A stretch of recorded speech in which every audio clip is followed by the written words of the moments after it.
Hello and welcome everybody, it's Joshino, and today I'm doing a review of the Steam controller. What is the Steam controller? It's both a wired and wireless controller, however one negative aspect is that the batteries aren't rechargeable, which for me isn't a problem because I'm not really using it from a couch at the moment. I'm using it wired. But it could be very annoying when using it from a sofa or a couch, whatever you want to call it. It's got 6 back buttons, including 2 new wing pads, which are both good in the fact that they add 2 buttons, but also they can get in the way when using the controller. For example, in Rocket League, I had to rebind the back ones because it kept switching off and on the tracking camera on the ball. So that's something to bear in mind. It's got 2 multi-function trackpads on the front which can act as D-pads, they can act as analog sticks, they can act as trackpads or as a mouse. There's a normal analog stick on the left, and there's 6 function buttons on the front, including the 4 normal Y, X, B, and the select and start buttons. It's made of a light plastic which isn't the best quality, to be honest, and it doesn't look amazing when you actually look at it closely. But the central plastic is a glossy plastic and it's a real fingerprint magnet. I got fingerprints straight away and I was a bit embarrassed about showing it on camera, but hey ho. One massive plus is the Mario sort of square ping at the start when you start with the controller. I just love it. The controller is generally comfortable in the hand. It's slightly larger than the PS4 and Xbox One controllers and very slightly larger than the Xbox 360 controller, and you can see that right here for the comparison. And bear in mind it's much more comfortable for me because I have quite large hands, but that's something to consider because for me the Xbox 360 controllers and the other newer controllers are a bit too small for me. Also on the back, the actual main body of the controller is slimmer, but the side wings and the actual parts that you hold onto are a bit chunkier. I think that the sticks are all generally spaced quite well apart to be used easily, but I do feel that the 4 front buttons and the analog stick are a bit too close together, which you can notice in some games. Also to mention again, the 2 buttons at the back can be hit by accident, which is annoying, but you can just rebind those buttons. So how does it work in game? I wasn't sure what exactly to expect from the trackpads. At the wildest expectation, a more mouse-like aim for FPS games.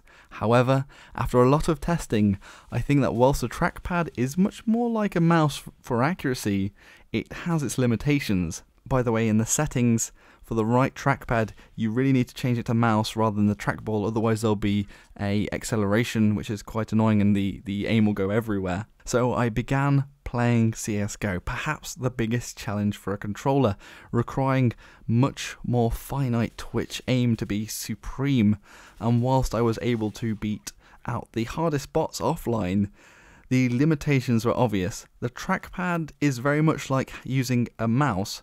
However, to get it sensitive enough to be controlled in a way to get your aim accurate, you need to reduce your sensitivity. But when you do that, it's almost like having a very, very tiny mouse map because you just can't drag your finger across fast enough to make any aims that aren't on a horizontal plane.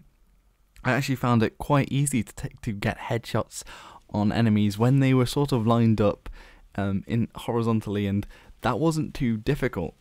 However, the difficult part became where you had to track the enemies, or they were moving around a lot, or there were several enemies that you were trying to take on. There were also some small issues with accidentally tapping a bit above the trackpad and it'll suddenly go wildly off, and things like that. And also, your thumb isn't the most pinpoint accurate thing to use on a trackpad, but I didn't actually find that much of a difficulty with it. And you can go into the settings, and I'll put a tutorial in the description below. Basically, they're talking about how to get the settings on your bindings correct for an FPS game, and it tells you about how you need to set up the trackpad for your thumb. But that's something else anyway.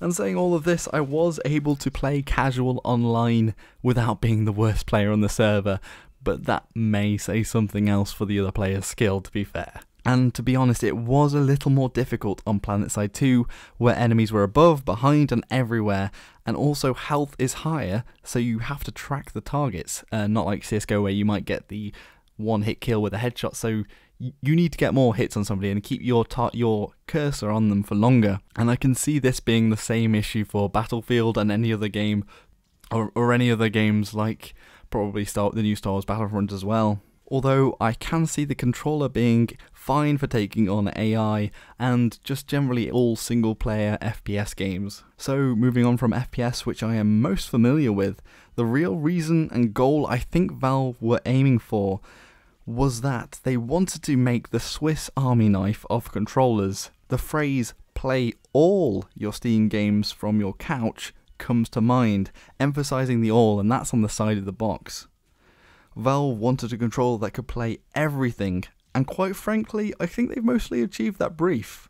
The trackpad is usable for single player shooters, seeing as AI aren't quite MLG level yet. However, if you don't like that, you can just emulate the right pad as an analog stick, although it may take a little while to get used to. The joystick on the left side was fine with Rocket League, and I also was playing Rivals of Aether, a fighting game, and that just worked fine. I mean, any games that controllers before would have been able to cope with, I think that it just won't have an issue with at all. And strategy game wise, the trackpads made it easier to select and control units, and with some tweaking, Rome Total War 2 was playable on the battle maps. And although it wasn't perfect, and it definitely isn't as good as a keyboard and mouse for micromanaging, and frankly it's difficult to map all of the groupings onto a controller and be able to use it effectively, but I think people could get used to it with bindings, and hopefully somebody out there will put in a customization for it. But basically, I got it to a good place. I could tweak the bindings to rotate, zoom in and out, and have a few groupings bound to the controller. One of the best things about this controller is the fact that the software is so customizable and straight out of the box. You can basically bind all the keys to keyboard keys and work out really clever combinations. You may think, what the hell? I don't want to tinker. I just want to play games. That's what people that are playing on the couch want to do. They just want to chill out and play games. But that's where Valve has one-upped us again, with a feature to share binding settings. It is only a button's press away, and then you are set up for the game.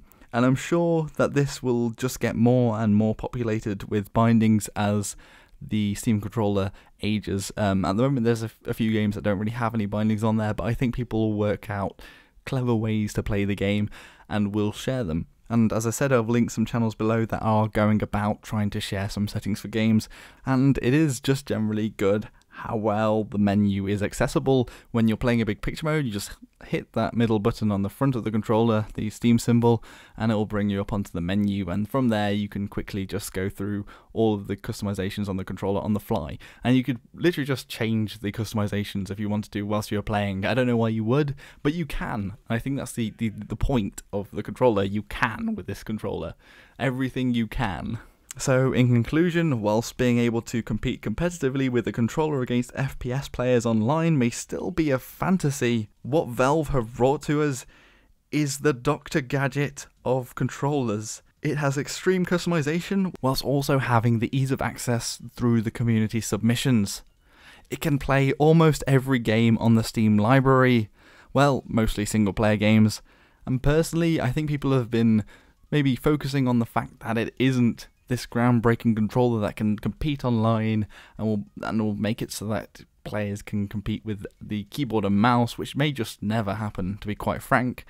It just trumps the current selection of controllers as PC gamers already have access to, and really it isn't expensive for what you're getting. The software's great, and it's just so easy to use right out of the box. Anyway, what does everyone else think? Are there any other Steam controller owners out there that are having fun or having a lot of frustration with the controller?